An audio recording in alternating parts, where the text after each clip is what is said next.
చలో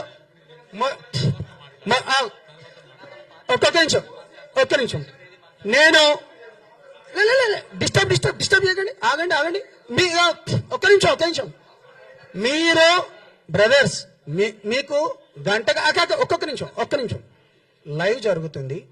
సాయంత్రం రాత్రి వరకు కూర్చుందాం, ఎక్కడా పోయేది లేదు. మీరు ఉండేది మన క్యాంపస్ దగ్గరనే, నేను ఉండేది మన క్యాంపస్ దగ్గరనే.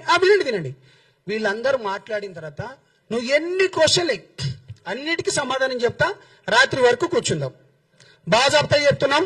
హిందూ ధర్మం పైన, దేశం పైన మాట్లాడుతున్న పవన్ కళ్యాణ్ గారిని వ్యక్తిగత హననం పేరుతోని, విశ్లేషణ పేరుతోని గాని, లేకపోతే ఇండివిజువల్ జర్నలిజం పేరుతో గాని మీరు ప్రజాస్వామ్యంలో రాజ్యాంగం ఏమిచ్చిందో దానిపైన మీరు మాట్లాడుకోండి, మేము కాదనడం. కానీ వ్యక్తిగత హననానికి పోతే బాగుండదు. తస్మత్ జాగ్రత్త.